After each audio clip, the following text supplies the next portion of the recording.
ഓ,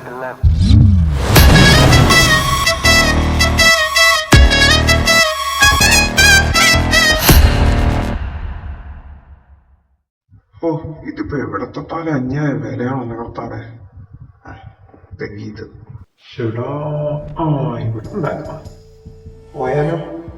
ഏ ആ, ഒരുമാതിരി കുട്ടിക്കുരങ്ങനെ കൂട്ട് അവിടെ തന്നെ നോക്കാതെ വീക്കടാ. വാ. വിട്ട. ആരാ നിങ്ങള്? എന്താ എന്താ കാര്യം? ഇങ്ങനെ ചോദിച്ചാ ഉടനെ പറഞ്ഞുതരാൻ പറ്റിയ കാര്യങ്ങളാണ് പൊന്നുമ ചെയ്തു വെച്ചിരിക്കുന്നത്. അല്ല, വാ.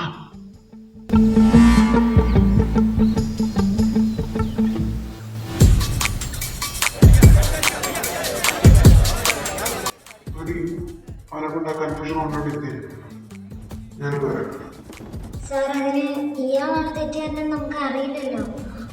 പിന്നെ എങ്ങനെയാ? ഓ, എന്റെ പൊന്നെ ബുദ്ധി, നീ അവിടെ കൊണ്ടുപോയി ഇരുത്തും. അവിടെ കൊണ്ടിരുത്തി പേടിച്ചാലേ വല്ലതൊക്കെ പറയത്തുള്ളൂ. ഇല്ലെങ്കിൽ ഇങ്ങോട്ട് വരാനുള്ള അവിടെ കിട്ടത്തില്ല. നീ അവിടെ കൊണ്ടിരുത്തും. എന്തായി സാർ? ഒരുത്തനെ കിട്ടിയിട്ടുണ്ട്. എന്താവെന്ന് അറിയില്ല. നോക്കാം.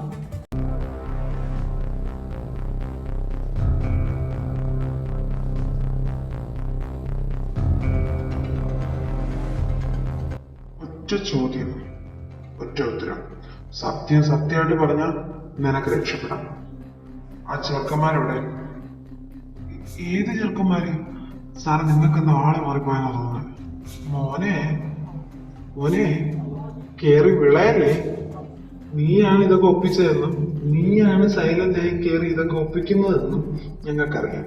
അതിനുള്ള തെളിവ് സൈലം കിട്ടിയിട്ടാണ് ഞങ്ങൾ ഇവിടെ ഇരിക്കുന്നത്. അതുകൊണ്ട് പൊന്നു മോൻ പറ, അല്ലെങ്കിൽ പിന്നെ നീ പുറം ലോകം കാണില്ല. സാറിത് ഏത് ചെറുക്കന്മാരുടെ കാര്യം പറയുന്നത്? ഞാൻ എന്ത് പുറം ലോകം കാണത്തില്ല? എനിക്ക് അറിഞ്ഞൂടാത്ത കാര്യം സാറിന്റെ മുമ്പ് ഞാൻ തന്നെ സമ്മതിച്ചിരുന്നേ. കൃതിക ആ 3 പയ്യന്മാരുടെ ഫോട്ടോ അയച്ചു തന്നായിരുന്നോ സൈബറിൽ നിന്ന്?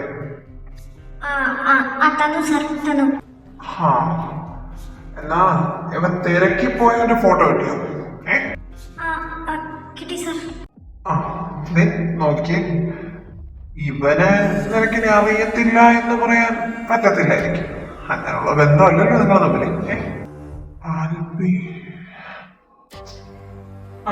ആൽബി അവനെ തന്നെ.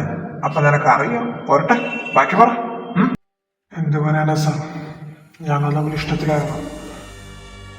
കഴിഞ്ഞ 2-3 വർഷമായി ഞങ്ങൾ റിലേഷനിലായിട്ട്. ഓഹോ, ഇതിനിടയിൽ അങ്ങനത്തെ കളിയൊക്കെ ഉണ്ടല്ലേ? അതുകൊട്ടെ, എനിക്കതല്ല അറിയേണ്ടത്. ഇതിൽ കൂടുതൽ എനിക്കൊന്നും അറിയത്തില്ല സാർ.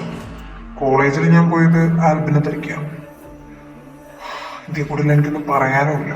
ആ 8 പേരുടെ കാര്യം അറിയാനാണ് സാറിനെ ഇവിടെ കൊണ്ടുവന്നതെങ്കിൽ എനിക്ക് അതിനെ കുറിച്ചൊന്നും അറിയത്തില്ല സാർ. അതാ സത്യം. മോനെ ജീവ, അത് നിനക്കല്ലേ അറിയൂ എന്താ ഏതാന്നൊക്കെ. എനിക്ക് എങ്ങനെ അറിയാനാ സാർ? പക്ഷെ ഒരു കാര്യം മാത്രം എനിക്കറിയാം. അവൻ ഏതായാലും ആത്മഹത്യക്ക് ശ്രമിക്കത്തില്ല. ഓ, അതാണ് നീ ഇത്ര ഉറപ്പിച്ച് പറയാൻ കാരണം? ഉറപ്പിച്ച് പറയാൻ എനിക്ക് എന്റേതായ കാരണങ്ങളുണ്ട് സാർ. അവൻ ഈ ആത്മഹത്യ ചെയ്തു എന്ന് പറയുന്നതിന്റെ 1/4 മണിക്കൂർ മുമ്പ് എന്നെ വിളിച്ച് നല്ലതുപോലെയാ സംസാരിച്ചത്. അങ്ങനെ സംസാരിച്ച ഒരാൾ പെട്ടെന്ന് എങ്ങനെയാ ആത്മഹത്യക്ക് ശ്രമിക്കുന്നത്? വേറെന്തെങ്കിലും നിനക്കറിയോ? ഇതുമായിട്ട് ബന്ധപ്പെട്ട എന്തെങ്കിലും? അറിയാം, പക്ഷെ അത് ഞാൻ പറയേണ്ടവരുടെ അടുത്ത് പറഞ്ഞിട്ടുണ്ട്. അത് തന്നെ ധാരാളം. ആരുടെ അടുത്ത്? അതെന്തിനാ ഞാൻ സാറിനോട് പറയുന്നേ? പറഞ്ഞിട്ടെന്തിനാ? മര്യാദയ്ക്ക് പറഞ്ഞ പൊലയാടി മോനെ. ഇത്രയും നേരം നീ ഇവിടെ ഇരുന്ന് മുളച്ചതല്ല ഞങ്ങൾ കേട്ടോണ്ടിരുന്നു. ആരോടാണ് പറഞ്ഞേ? പോലീസിനോട് പറയാൻ പറ്റാത്തതല്ല. നീ ഇരിക്കുന്ന പോലീസ് സ്റ്റേഷനില, അല്ലാതെ നിന്റെ അച്ഛ വീട്ടിൽ സൽക്കാരത്തിനല്ല. സാർ ഇനി എത്രയൊക്കെ കിടന്ന് കോഴി തുള്ളിയാലും ആ 8 എണ്ണത്തിനെയും ജീവനോടെ കിട്ടാൻ പോണില്ല.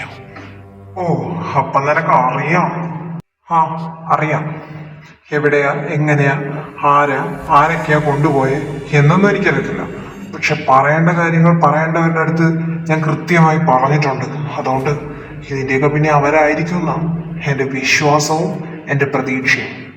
അങ്ങനെ തന്നെ ആവണം. അപ്പൊ സത്യത്തിൽ പറഞ്ഞാൽ നിനക്ക് എന്താ സംഭവിച്ചതെന്നൊന്നും അറിയത്തില്ല. നിന്റെ ഒരു ഊഹാപോഹങ്ങളാണ് ഇതൊക്കെ. ഏതായാലും നീ ഞങ്ങളോടുകൂടെ പറ, ഞങ്ങളും കൂടെ അറിയട്ടെ. സാറിന് ഇനി അറിഞ്ഞേ പറ്റത്തുള്ളതുണ്ടോ? അങ്ങനെ അറിഞ്ഞേ പറ്റത്തുള്ളൂ എന്നുണ്ടെങ്കിലും സാറിനത് കേട്ടിരിക്കാനുള്ള ക്ഷമയുണ്ടോ? ഓ, അപ്പൊ നിനക്ക് എന്നെ കുറിച്ച് അത്യാവശ്യം ഐഡിയ ഒക്കെ ഉണ്ട്. ആ, എനിക്ക് അറിഞ്ഞേ പറ്റത്തുള്ളൂ. പിന്നെ ക്ഷമയുടെ കാര്യം, നീ പറയുന്നത് കേൾക്കാൻ ഞാൻ കുറച്ചു നേരമൊക്കെ ക്ഷമിച്ചിരിക്കാം. അറിയോ? നീ പറ. എന്താ പറയാം? അതിന് സാറാദ്യം ആൽബിൻ ആരെന്നറിയണം. ഏട്ടന്മാർക്ക് ഒരേ ഒരു അനിയൻ, കുഞ്ഞൻ. എന്റെ ആൽബിൻ, എന്റെ ജീവൻ. വീട്ടിലേക്ക് അവൻ വിളിച്ചില്ലെങ്കിലും ദിവസം 2 തവണ എന്നെ വിളിക്കുമായിരുന്നു. 17 വയസ്സുള്ളപ്പോൾ തുടങ്ങിയതല്ലേ, അങ്ങനെ പെട്ടെന്ന് നടത്തി മാറ്റാൻ പറ്റത്തില്ലല്ലോ. ഞങ്ങൾക്കിടയിൽ ഉച്ചത്തിലൊന്നും സംസാരിച്ചിട്ട് പോലുമില്ല രണ്ടുപേരും അങ്ങോട്ടും ഇങ്ങോട്ടും. വഴക്കുകളില്ല, പ്രശ്നങ്ങളില്ല, അങ്ങോട്ടും ഇങ്ങോട്ടും സ്നേഹം മാത്രം. അവന്റെ ശബ്ദം, കുഞ്ഞുങ്ങളെ പോലുള്ള അവന്റെ മുഖം, ഇതൊക്കെ തന്നെയായിരുന്നു എന്റെ ലോകം. അവ മാത്രമായിരുന്നു സത്യത്തിലും എന്റെ ലോകം.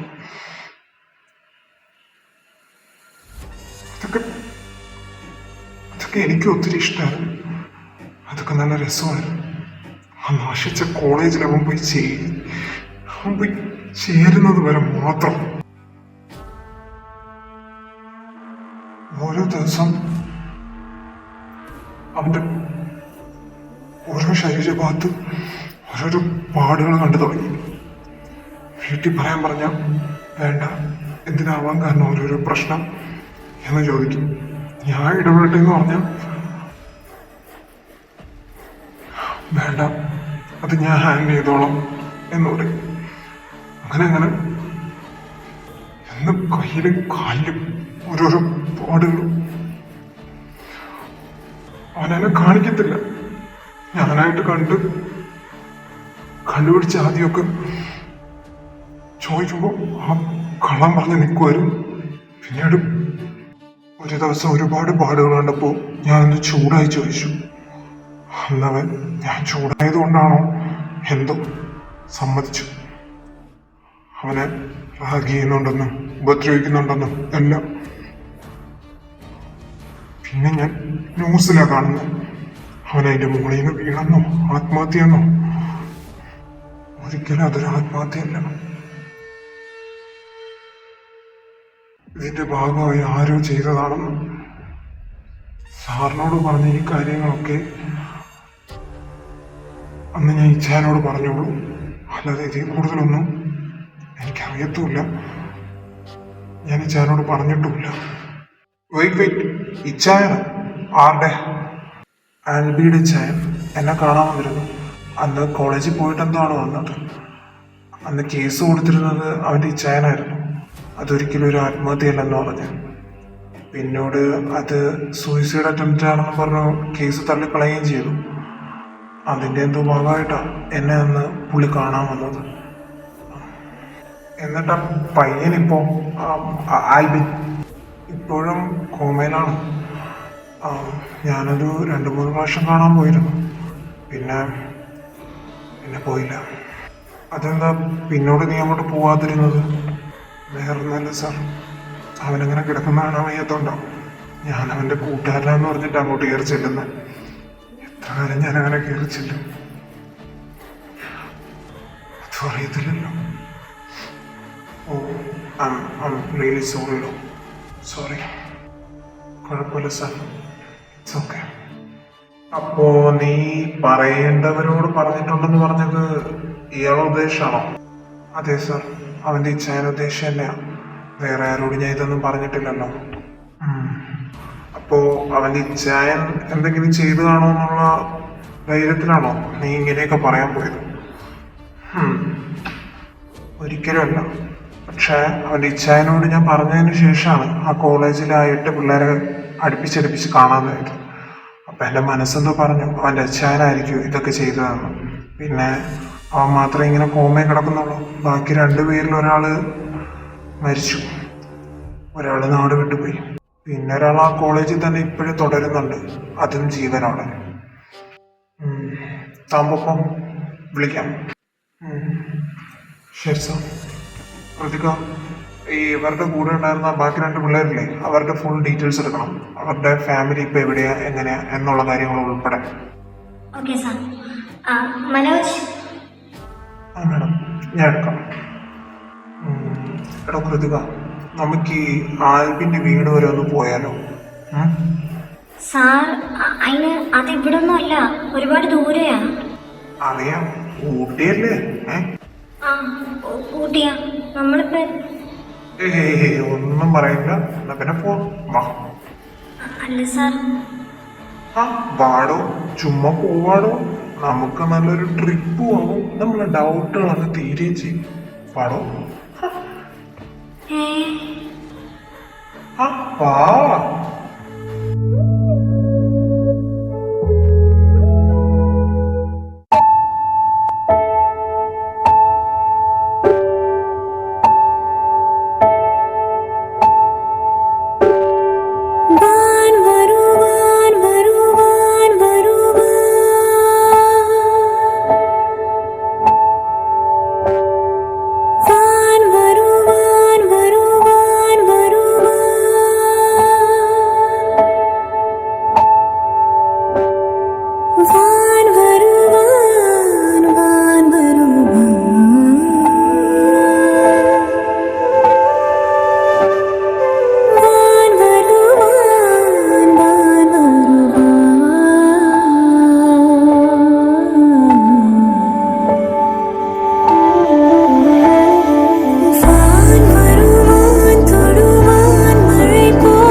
ആരാ?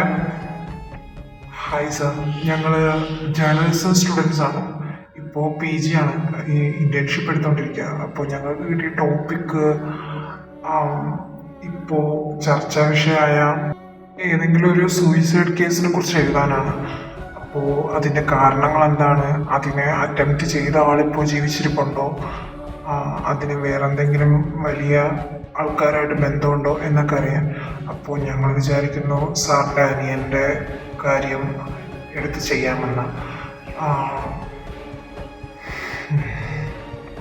ഇവിടെ ആർക്കും അതിനെക്കുറിച്ചൊന്നും പറയാനില്ല. അയ്യോ സാർ സാർ, നിങ്ങളൊന്നും പറയണമെന്നില്ല. ഞങ്ങൾക്ക് ആൽബിൻ്റെ അവസ്ഥ ഒന്നറിയണം. അത് കണ്ടു കഴിഞ്ഞ് ഞങ്ങൾക്ക് ഇതൊന്ന് എഴുതി കൊടുക്കാനും പിന്നെ നിങ്ങളുടെ സാഹചര്യം ഒന്ന് അറിയാനും മാത്രം. പ്ലീസ്, പറ്റില്ല എന്ന് പറയരുത്. ഞങ്ങളുടെ ഫസ്റ്റ് പ്രോജക്റ്റാണ്. ഇത് ചെയ്തുകൊണ്ടിരുന്നില്ലെങ്കിൽ ഞങ്ങൾക്ക് ഗ്രേസ് മാർക്ക് പോലും കിട്ടത്തില്ല സാർ. പ്ലീസ്. ഓക്കെ, അകത്തേക്ക് വാ. ഹിജായ, ഗുഡ് മോർണിംഗ്. ഞാനൊന്ന് ഇറങ്ങുമോ? കുഞ്ഞിൻ്റെ മരുന്ന് ടേബിളിൽ ഇരിപ്പുണ്ട്. പിന്നെ അവന് ചുണ്ടൊന്ന് നനച്ചു കൊടുക്കാൻ മറക്കണ്ട. പിന്നെ പറ്റുവാണെങ്കിൽ ഡ്രസ്സും ഡ്രൈപ്പറും ഒന്ന് മാറ്റി കൊടുത്തേക്കണേ. രാവിലെ ഞാൻ ഒന്ന് മാറ്റി കൊടുത്തിട്ടുണ്ട്. വൈകുന്നേരത്തെ ആരെങ്കിലും മാറ്റി കൊടുക്കണം. ശരി, എന്നാൽ ഞാൻ ഇറങ്ങട്ടെ. അല്ല, ഇതാരേ രണ്ടുപേര്? അവര് ജേർണലിസ്റ്റ് പിള്ളേരാടാ. കുഞ്ഞിന്റെ സൂയിസൈഡിനെ കുറിച്ച് അറിയാൻ വന്നതാ. നല്ലതാ. എല്ലാം കഴിഞ്ഞ് 3-ാം പക്കമായിട്ടാ ഓരോ ആണുങ്ങൾ കയറി വരുന്നത്. അതാരാ? അതെന്റെ യങ്ങർ ബ്രദറാണ്. അപ്പോ ആൽബിനെ ആണോ ഇളയത്? അല്ല, ആൽബിനും എവനും ട്വിൻ ബ്രദേഴ്സ് ആണ്. ഓ, എന്ത് ചെയ്യുന്നു ആ പയ്യൻ? അവൻ ഡോക്ടറാണ്. ഇവിടുത്തെ A4 കിങ്സ് ഹോസ്പിറ്റലില്ലേ, അത് ഞങ്ങളുടേതാണ്. അപ്പോ അവിടെ തന്നെയാണ്. ഓ, അത് നിങ്ങളുടെ ഹോസ്പിറ്റലാണോ? അപ്പോ നിങ്ങൾ ഡോക്ടറാണോ? അവിടെ തന്നെയാണോ? ഇവിടെ കുഞ്ഞനൊഴികെ എല്ലാവരും മെഡിക്കൽ ഫീൽഡിൽ തന്നെയാണ് എല്ലാവരും. സ്ട്രേഞ്ച്. സാർ അപ്പോൾ ഇപ്പോൾ ആൽബിൻ്റെ കണ്ടീഷൻ? കോമ തന്നെയാണ്. പിന്നെ മേലെ ആസകലം അന്ന് മുറിവും ചതവൊക്കെ അല്ലായിരുന്നോ? ആ എല്ലാം ശരിയാവും. Coffee ready. അയ്യോ ചായ ഞാനൊരു കോഫി എടുത്തോളൂ. 2 എണ്ണം കൂടി എടുത്തോണ്ട് വാടാ, അപ്പൊ പ്രശ്നം തീർന്നില്ലേ? ഇതിനൊക്കെ ഇങ്ങനെ ഓവർ സ്ട്രെസ് ആവുന്ന എന്തിനാ എന്റെ മോനെ? ഞാനതൊക്കെ പറയാം. അല്ല ഇവരൊക്കെ ആരാ? ഇവര് ജേർണലിസ്റ്റ് ആണോ? കുഞ്ഞിന്റെ കാര്യങ്ങളൊക്കെ അറിയാൻ വന്നതാ. നീ ചെല്ല്. പള്ളിപ്പെരുന്നാളും വെടിക്കെട്ടൊക്കെ കഴിഞ്ഞിട്ടാണ് ഓരോന്ന് കയറി വരുന്നത്. ഞാൻ കോഫി എടുക്കാം. ഇയാളാരാ? എന്റെ അനിയൻ തന്നെയാ, ഞാൻ പറഞ്ഞില്ലേ. അപ്പോ ഇയാള് എന്ത് ചെയ്യാ? അവൻ നേഴ്സാ, നമ്മുടെ ഹോസ്പിറ്റലിൽ തന്നെയാ. അവന് വർഷങ്ങളോളം പഠിക്കാൻ വയ്യെന്ന് പറഞ്ഞുകൊണ്ട് നേഴ്സായത്. നിങ്ങളിതൊരു സൂയിസൈഡ് അറ്റംപ്റ്റ് ആണെന്ന് വിശ്വസിക്കുന്നുണ്ടോ ആൽബിന്റെ? എടോ, ഞങ്ങൾക്ക് അന്ന് പറയാനുള്ളത് ഇന്നും പറയാനുള്ളൂ. പിന്നെ പോലീസും കോടതി അവരുടെ ഭാഗത്തായതുകൊണ്ട് അവര് പറയുന്നത് സൂയിസൈഡ് ആണെന്നല്ലേ. പിന്നെ ഞങ്ങൾക്ക് എന്ത് ചെയ്യാൻ പറ്റും?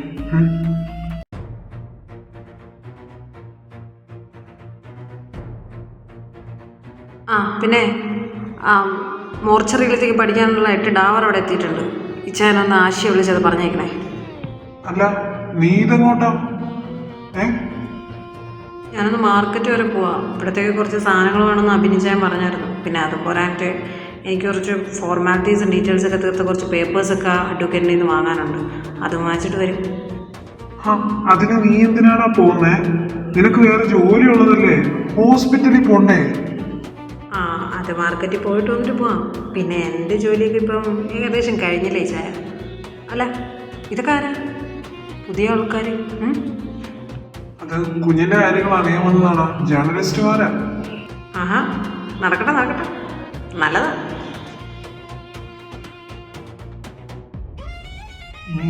അത് ആരാ? അതോ, അത് ഈ ചായ എടുത്തോണ്ട് വന്നവനല്ല. നേരത്തെ ആദ്യം പോയില്ലേ, അവന്റെ ഹസ്ബൻഡാ. ഇത് എല്ലാവർക്കും ദഹിക്കുമെന്നൊന്നും അറിയത്തില്ല. അവര് കേക്ക് കപ്പിൾസാ. അവരുടെ കല്യാണം കഴിഞ്ഞിട്ട് ഓൾമോസ്റ്റ് 2 years ആയി. ഈ പോയവനായിരുന്നു ഇവിടെ എല്ലാരെക്കാളും കുഞ്ഞിനോട് കാര്യം. ആണല്ലേ? അപ്പോ ഈ ഡാവർ എന്നൊക്കെ പറഞ്ഞത്?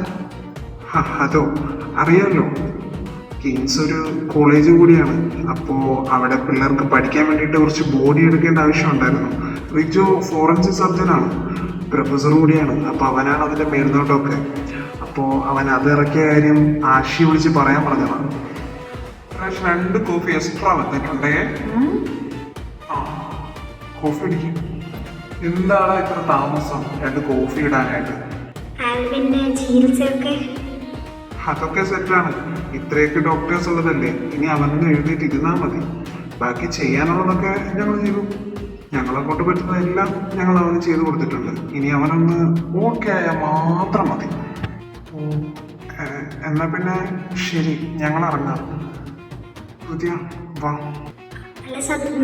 വന്ന കാര്യം കഴിഞ്ഞില്ലേ? വാടും പോവാം. അല്ല നിങ്ങളപ്പോ ഇറങ്ങുവാണോ? അല്ല ഇനി പോയിട്ട് തിരിച്ചു വരക്കം കാണുമോ? അതിന്റെ ആവശ്യം വരില്ല.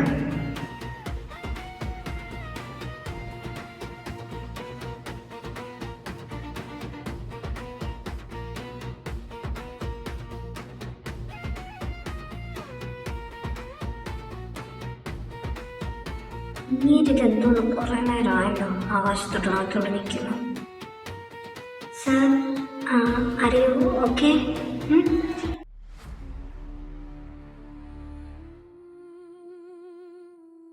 എന്താ സാർ, വല്ല ഹാപ്പി ന്യൂസ് ഉണ്ടോ?